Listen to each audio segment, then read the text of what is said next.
Hello, welcome to Anita the Pedagogue channel. Today we continue with our grammar lessons. We want to look at punctuations, specifically brackets, hyphens, and dashes. Let's take a look at our lesson objectives.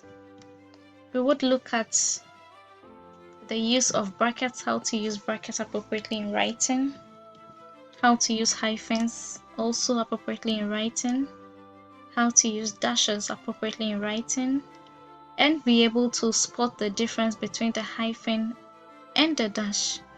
Now let's begin. So for brackets, we are looking at how to use round brackets. So they are used to enclose pieces of information that add to an information already given. So anytime you have an information already given and you want to add further details, you could use the round brackets. Let's take a look at some examples. The bouncy baby boy weighs 7 kilograms. That is 15.43 pounds. The information within the brackets explains what 7 kilograms is in pounds, and that is 15.43. So here it is adding some further information, specifically about the kilograms in pounds. The National Democratic Congress (NDC) are in opposition. The information within the brackets explains what the National Democratic Congress represents, that is its abbreviation. So here it's a further detail you are adding on. Also, let's look at example Robert Frost, March 26, 1874 to January 29, 1963, is one of the finest romantic poets.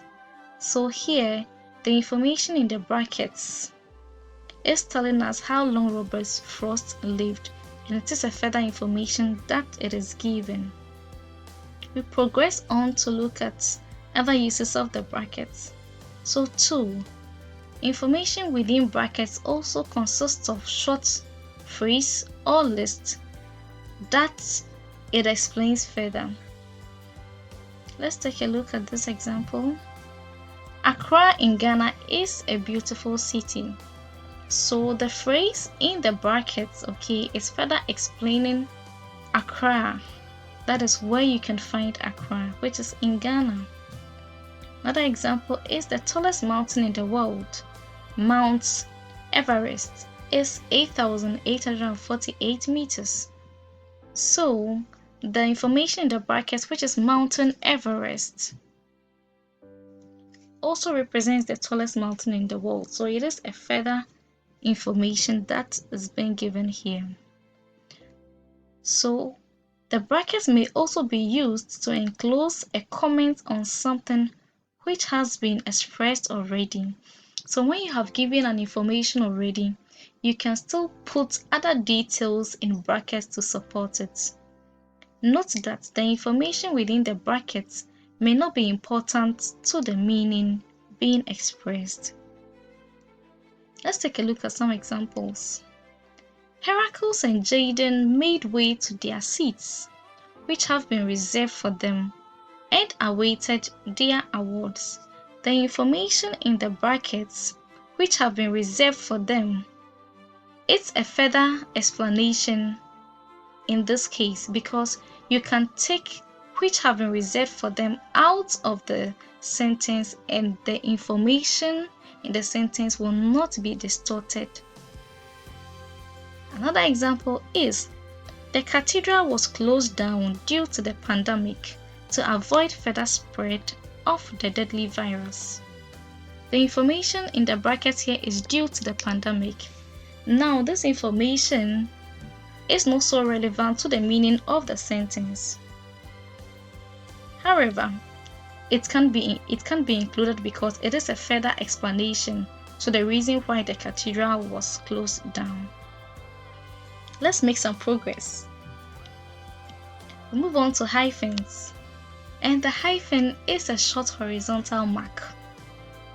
What are some of the uses of the hyphen? So you can use a hyphen when two words are joined together to form a new word. That is a compound word. So compound words are words that are made up of two units, two root words, two words being put together.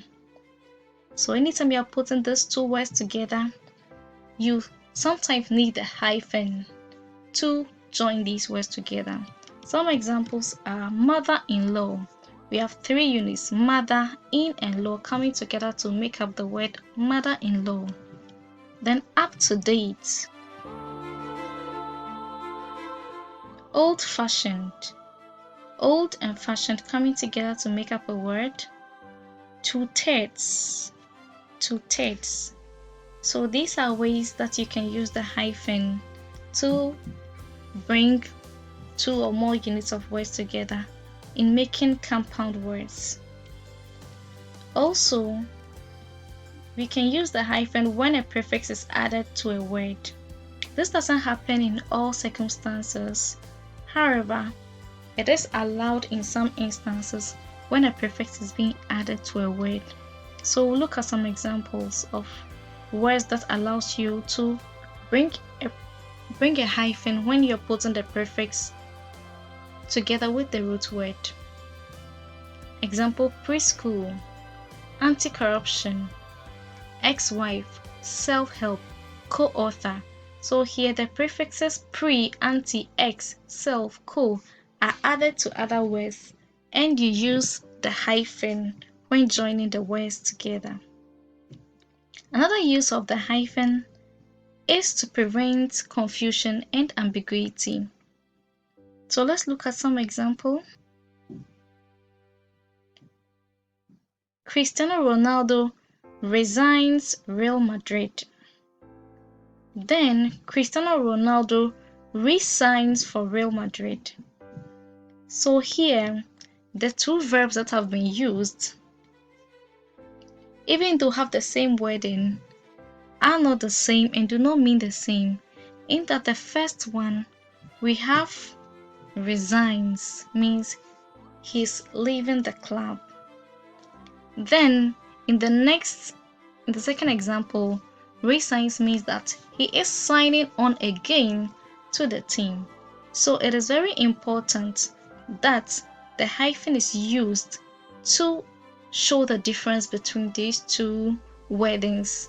Even though the wordings of the words are the same, they do not mean the same. So let's take note so that we do not cause confusion when we write and create the meanings that we are not intending. We need to use hyphens appropriately to avoid confusion when writing. Let's move on. So you can also use the hyphen to indicate word division between two lines. Sometimes when we write close to the end of the margin, a word may begin but not end. It may continue on the next line. The hyphen is usually used to link these two parts of the word. Let me show you a picture of what I'm saying. The first example is, at the bookshop, Lily met the president. Now you realize that president started on the line but had to be continued on the next line because it did not fit in. And so the hyphen has been used to link the two parts of the word. Also, the next example, Ethan washed the bananas before eating them. So the word before began on a particular line, but because there wasn't enough space, it had to be continued on the next line. So here the hyphen is used to join them. Now take note that when you are breaking words in this way to continue on another line, it needs to be broken in syllables, not just anyhow. So let's take note of that. So the words president and before have been linked with a hyphen in the sentences that we see here. Let's make some progress. So let's look at the dash. It is a straight horizontal line, usually a bit long, and it may be used in pairs as an alternative to brackets when an explanation is involved. So just as sometimes we use the round brackets when we want to add further explanation, we can also use the dash for the same purpose. Let's take a look at an example. Floyd Mayweather, the best boxer and fighter, was wounded in the match. We observe from the example that the best boxer and fighter explains further Floyd Mayweather, who he is. The part of the sentence within the two dashes also serves as an aside. That means we can take the best boxer and fighter, in quotes, out of the sentence without distorting the meaning or changing the meaning of the sentence. Also, the 8th graders, even though weak, performed better than the 9th graders. The part of the sentence within the two dashes, that is, even though weak, gives a further information about the 8th graders. Also, it serves as an aside. That means that we can take that part of the sentence out without it distorting the meaning that the sentence is creating. That is, the 8th graders performed better than the 9th graders. That is the main information. Even though weak, is further information that is being given here. Also, let's look at some other uses of the dash. So a single dash may be used when explaining further an idea or expression. An example is, plans have been made. Plans that cannot be revealed at this stage. So the information is plans have been made, and the further information is plans that cannot be revealed at this stage. So the dash has been used here to show that there is further explanation that is ahead. Another example is the second semester examination has been called off. Then a dash is introduced. It will be rescheduled soon. Also, we can use the dash to introduce an enumeration of items. Let's take a look at some example. An heir to a throne should possess qualities like honesty, bravery, commitment, and be a good communicator. So here we introduce the dash before beginning to list the items that are all the qualities of the heir to the throne. Let's look at another example. To travel from America to Europe, you need a passport, a good bank statement, a visa, and a travel insurance. So here again, before we introduce our list, we have brought in a dash, then began listing the things that we need. Now let's move on and look at the difference between the dash and the hyphen.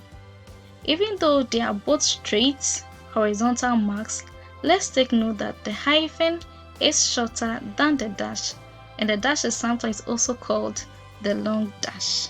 So let's take notes. And this brings us to the end of our lesson today. I do hope this lesson was useful to you. Put in your comments and questions and I'll respond to them. Do like, share, and subscribe to this channel. Until I come your way again, keep learning and be the best version of yourself.